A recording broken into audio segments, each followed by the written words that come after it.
indique aussi que c'est possible de manger à côté. Il y a... Ici. Ah, ici. Ah oui. À la fin. Ok. Il y aura, à l'issue de la réunion, il y aura de quoi manger. Voilà. C'est prix libre du coup. Oui, juste un point technique, ils peuvent poser des questions en arabe. Bien sûr. دونك الشيخ توا النقاش اي واحد يكون عنده سؤال ينجم يسال اي سؤال معناها يخطر في ذهنه ينجم يسال وفي بعدين الجلسه هذه في معناها مائده للاكل باش معناها عنوان للترحيب بكم. لا يعني هو سؤال يقول انه الحكومه الفرنسيه كسرت القانون العديد صح؟ انت قرأت؟ مش انتوا بتقولوا كده صح؟ يعني تقول هنا بالتظاهر يعني هذا فرنسا وهذا تكون هذا المقام كيف سيكون الجوائز؟ Il pose la question que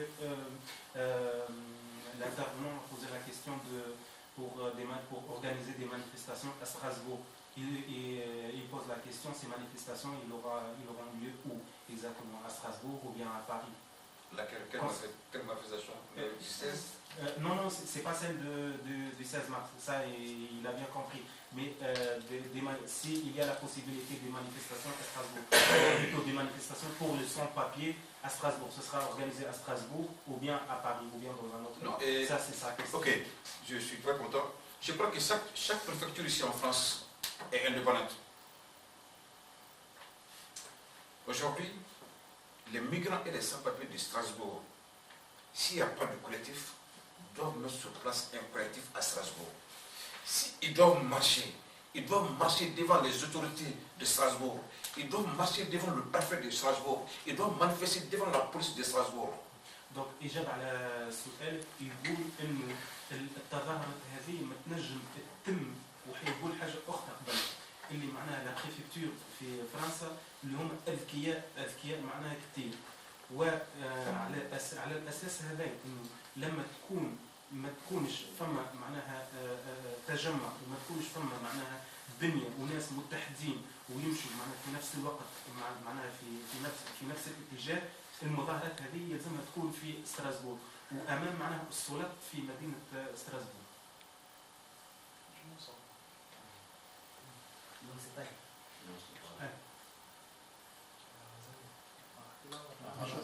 Petite question. Je comprends bien qu'il faille que ce soit les sans-papiers qui font eux-mêmes leur lutte, ça je comprends bien. Mais lorsqu'ils proposent une manifestation à la préfecture, du fait d'être sans-papiers, ils prennent quand même pas un risque, je veux dire, juridique en fait. Répertorié, photographié, ensuite fiché, comme ça, quoi, comme les RG le font avec nous quand on... Okay.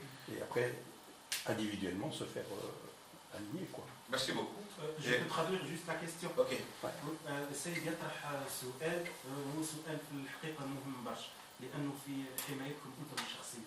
يقول إنه لو إنه معناها طالبي اللجوء وضعوا معناها مطلب بإنشاء أو قيام بمظاهرة في ستراسبورغ معناها ما ينجمش إنه السلطات أو معناها لا بريفكتور إنها معناها تقع مراقبتهم ويقع إيذاء معناها في اللاحق بعد المظاهرات.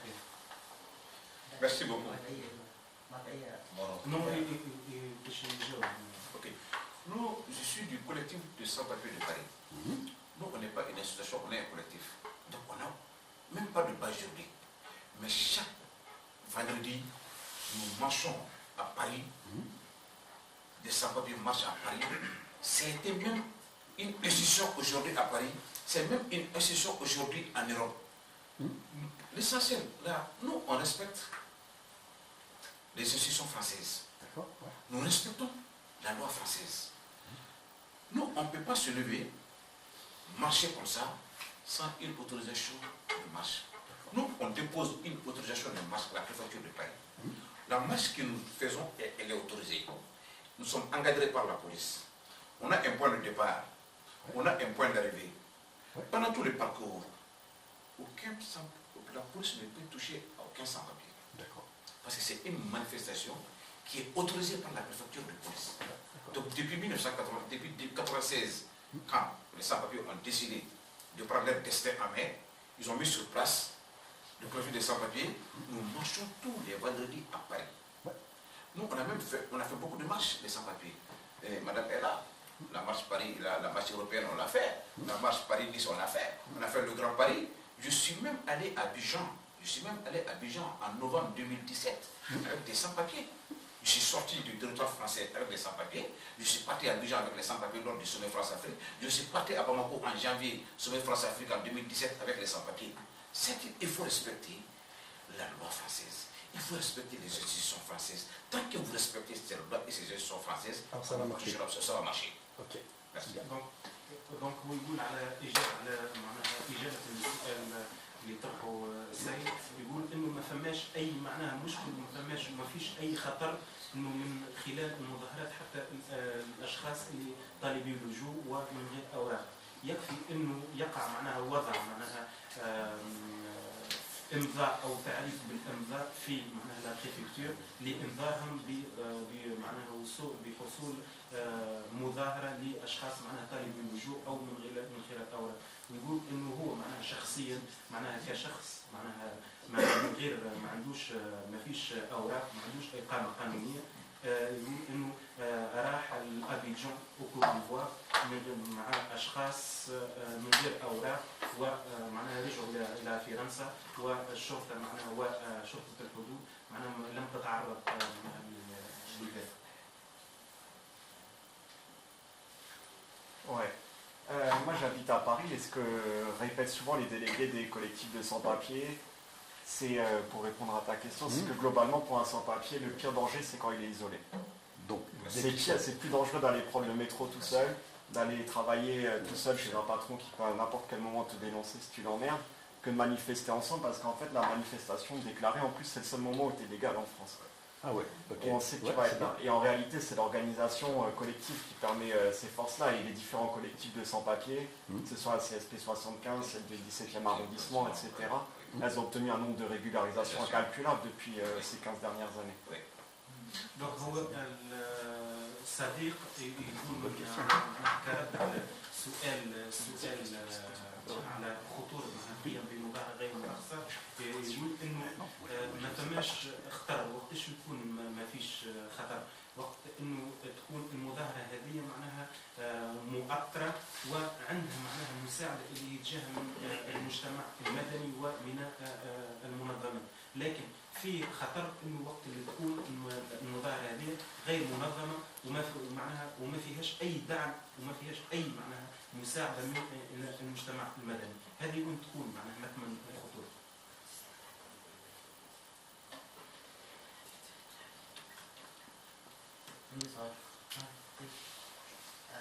التجمع يكون التجمع بتاع الناس التجمع بتاع يكون Il pose la question, en fait, il y a une confusion entre la manifestation du 16 mars qui aura lieu à Paris. Lui, il pose la question sur la manifestation, en fait, est-ce qu'il y aura une manifestation à Strasbourg le 16 mars ou bien il y aura des manifestations hors cette date à Strasbourg. Donc, je pense que la question, c'est pas trop. Alors, il y aura, pour l'instant, aucune manifestation n'est organisée à Strasbourg. C'est à Paris. Et donc, pourquoi aller dans la capitale le 16 mars? C'est aussi parce qu'il y aura des manifestations dans toutes les capitales européennes. Parce que c'est une journée internationale contre le racisme et le fascisme aussi. ويقول انه في ستراسبورغ حاليا ما فيش اي معناها دعوه للتظاهر، التظاهره الوحيده باش معناها حتقع في باريس، ولكن في ستراسبورغ احتمال ان تكون اي مظاهرات من خلال معناها التأطير ومعناها من خلال ان تكون الناس معناها متنظمه اكثر من Oui, du coup, en fait, s'il y a une manifestation ici le 16 mars, ça dépend en fait de vous, de nous qui sommes ici. C'est-à-dire, à Strasbourg, on n'est pas dans une ville où il y a actuellement déjà un collectif constitué de sans-papiers, de demandeurs d'asile, de migrants. En revanche, il y a la tout est ouvert. On peut aller collectivement à Paris, sachant que pour ça il faut avoir lever des fonds ou trouver un moyen d'aller à Paris. Mais s'il y a une volonté à Strasbourg, notamment de la part des migrants strasbourgeois, de faire une marche à Strasbourg, c'est quelque chose qui peut tout à fait s'organiser, qui est tout à fait possible aussi, quoi. Et sachant qu'il peut y avoir des manifestations qui s'inscrivent dans le cadre de la marche des solidarités du 16 mars, mais qui se déroulent après, une semaine après, 2 semaines après, et voilà. Donc هو إجابة على التظاهرة في ستراسبورغ يقول معناها إنه الشيء هذا كله معناها يرجع بالنظر للأشخاص اللي متواجدين في ستراسبورغ. لو كانت في إمكانية أن تقوم مظاهرة في المدينة هذه نحن نكون مساندين في المظاهرة هذه، لكن كل شيء بإرادتنا ومعناها باتحادنا ومعناها بمعناها توافقنا النظري.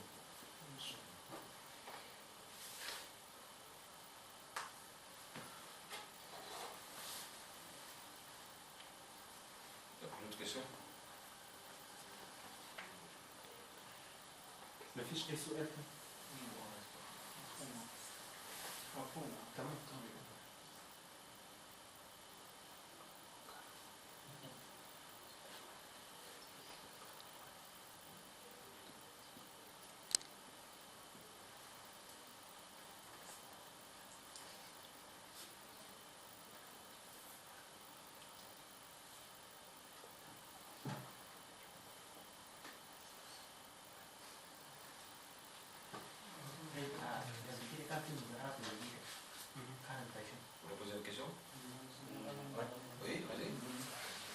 Mais juste, il pose la question par rapport aux dernières manifestations en Belgique.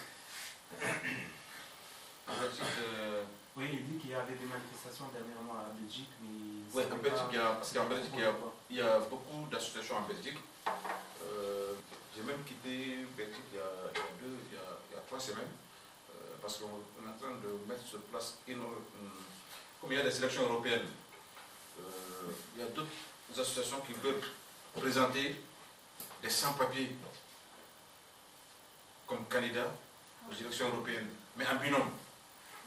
Ils prennent un Européen, plus un sans-papier.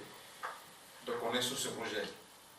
Donc il y a une semaine, il y a 2 semaines, une semaine, il y avait une grande manifestation aussi.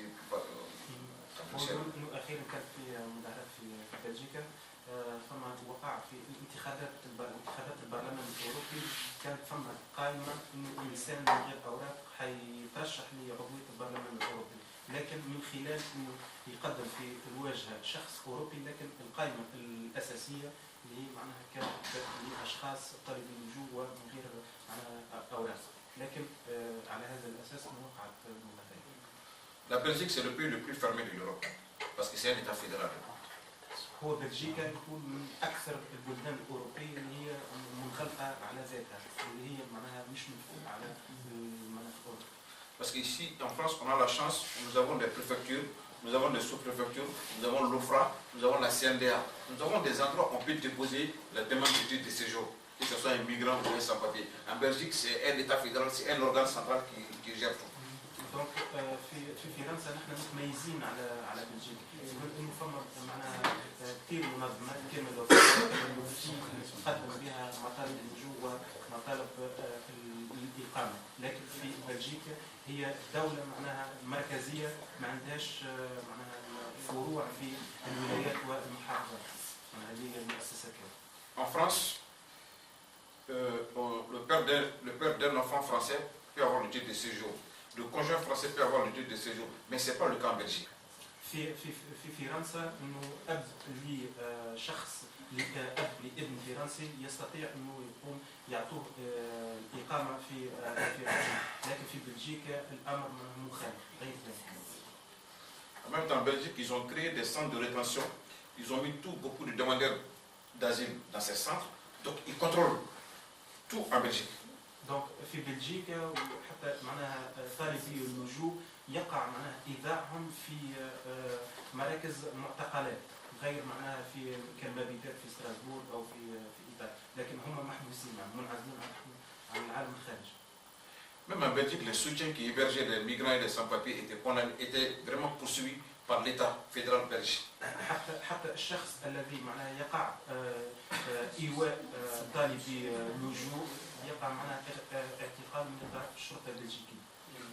Il y a 3 mois, il y a 3 mois ou 4 mois, la justice française a dénoncé cette mascarade qui dit qu'héberger quelqu'un en matière de droit n'est pas un délit. Donc حتى العدالة الفرنسية معناها أعلنت اللي هي ضد إنه يقع معناها حبس شخص يقوم بإيواء طالب اللجوء أو شخص بدون أوراق. Donc les gens qui hébergeaient les migrants, ils sont plus poursuivis en Belgique aujourd'hui. دونك على هذا الاساس انه في بلجيكا اليوم وقع معنا الرجوع على القرار هذايا والاشخاص اللي يقع معنا ايواء اي طالب لجوء او شخص بدون اقامه ما يتعرضش للعقوبات من طرف الشرطه البلجيكيه.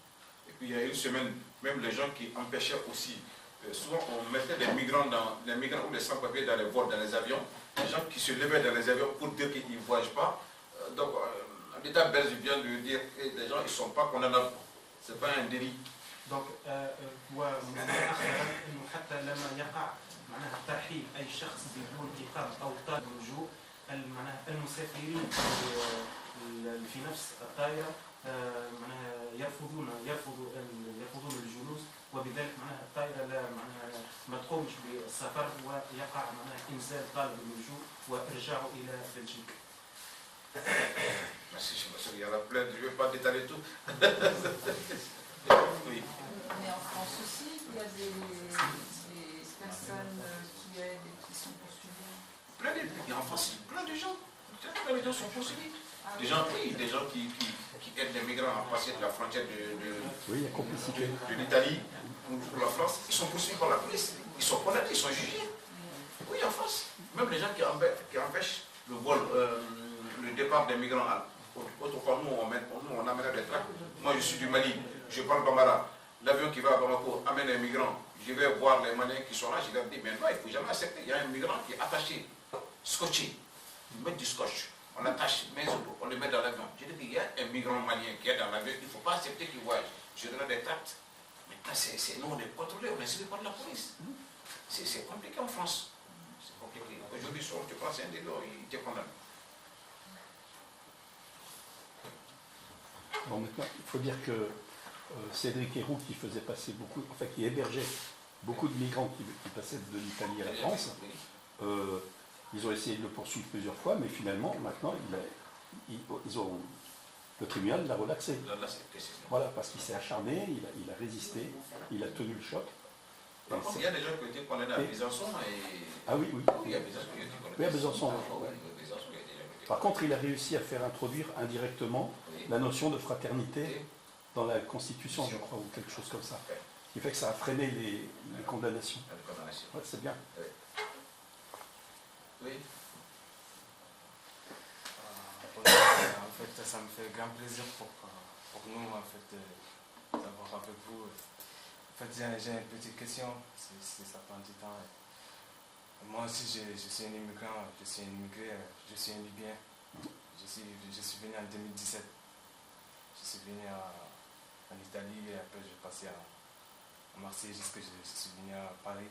Ils m'ont envoyé ici à Strasbourg. Et en fait, j'habite au 12 rue Thomas Mann. Et il y a un moment, janvier passé, il a passé un bagarre entre nous au foyer. J'ai perdu ça 25 €. En fait, j'ai parlé avec les gens on habitait ensemble. Je lui ai expliqué de mon argent et après il a passé un bagarre entre nous. Après la police ils sont venus et ils m'ont dit que bon, tu ne peux pas rester ici, il faut que tu cherches un autre logement. J'ai retourné, dès que j'ai retourné à mon social là-bas, ils m'ont dit que bon, tu n'as aucun droit de rester ici. Ils m'ont dit que tu peux prendre ton dossier. Depuis ces cas, après je lui ai expliqué de ces cas, ce qui est passé, ils m'ont dit qu'il faut aller voir OFI. Depuis 2 mois, je n'arrive pas à faire la convocation à l'OFI pour savoir à quelle raison ils ont mis je suis dehors dans la rue pour ça. Vous êtes de quel pays? Je suis un Libyen. Un Libyen, vous êtes de la Libye même? Oui. Mais je vous dis, parce que nous, au collectif des sans-papiers de Paris, nous on informe, on sensibilise, on oriente.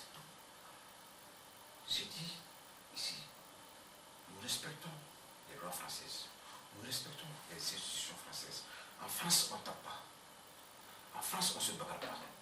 On peut s'insulter, on peut se dire tout. En France, c'est un pays là où on n'a pas le droit de mettre la main sur quelqu'un. Ouais, c'est ça. Alors, voilà, mais c'est ça. Moi, j'ai quitté mon pays, Ouais. je suis venu ici, pas pour les bagarres. C'est ça. J'ai laissé ma famille, j'ai traversé le Méditerranée. Je ne suis pas venu pour Voilà, parce que insulter quelqu'un. le conseil que je vous donne, même si quelqu'un vous insulte, quelqu'un qui fait tout, gardez toujours le sang-froid. Gardez toujours le sang-froid. Gardez toujours le sang-froid. Parce que c'est la loi française, c'est les institutions françaises. Comprenez? Donc je ne connais pas profondément je connais pas profondément votre cas, parce que nous on travaille peu avec les migrants. Nous on se dit, parce que l'État français avait fait une division entre un migrant et un sans-papier, nous on les a toujours dit. Quelqu'un qui est migrant aujourd'hui, j'ai dit, un migrant c'est quelqu'un qui demande l'asile politique.